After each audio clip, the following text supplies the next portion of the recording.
अतीक का चकिया वाला ये मकान अब मलबे का ढेर बन चुका है।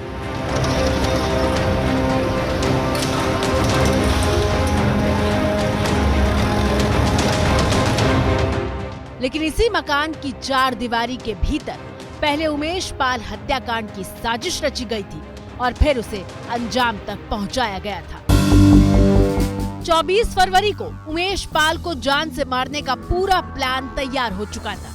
हथियार, गोली की व्यवस्था हो चुकी थी। शाइस्ता शूटरों को फोन से लेकर बाकी जरूरी सामान मुहैया करवा चुकी थी। हत्याकांड के बाद भागने का प्लान भी तैयार हो चुका था।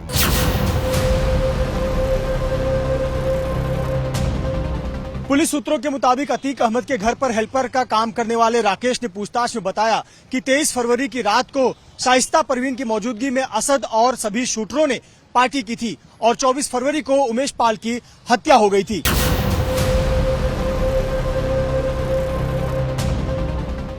लेकिन राकेश से हुई पूछताछ में एक और चौंकाने वाली जानकारी सामने आई है। राकेश ने बताया कि उमेश पाल हत्याकांड को ऑपरेशन जानू नाम दिया गया था। अतीक के बेटे असद ने कहा कि ऑपरेशन जानू को अंजाम तक पहुंचाना है, इसलिए 23 की रात को तमाम मेहमानों के साथ पार्टी होगी।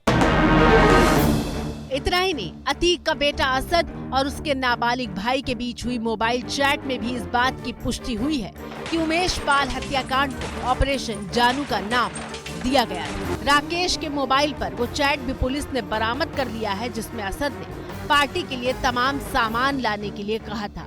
आरोपी राकेश इस वक्त नैनी जेल में बंद है।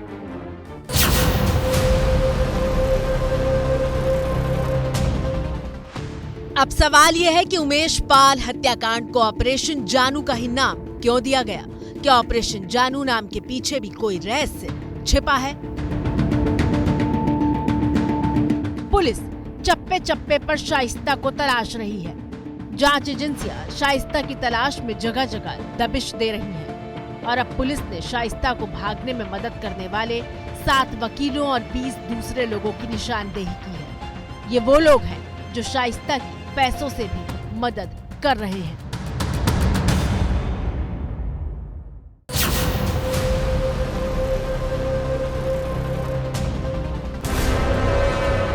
माफिया अतीक अहमद के जेल जाने के बाद अतीक गैंग के पैसों का पूरा हिसाब किताब शाइस्ता ही देखती थी।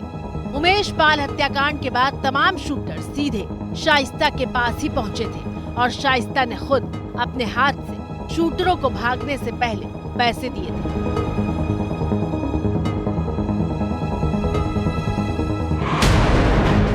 और अब पता चला है कि शाइस्ता हवाला के जरिए वसूली की रकम लेती थी। शाइस्ता अवैध वसूली का साम्राज्य चला रही थी। अतीक के खास वकील और गुर्गे हवाला नेटवर्क को संभाल रहे थे। मेज पर सजी नोटों की इन गड्डियों की गिनती हुई तो पता चला कि ये पूरे 1 करोड़ 20 लाख रुपए हैं।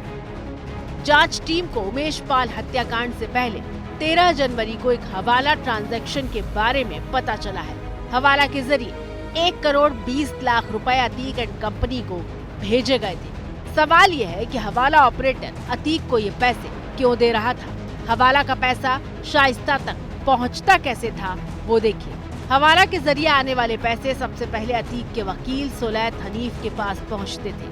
हनीफ बैग में पैसे अतीक के करीबी नौकर राकेश को देता था और राकेश वो पैसे सीधे शाइस्ता तक पहुंचाता था।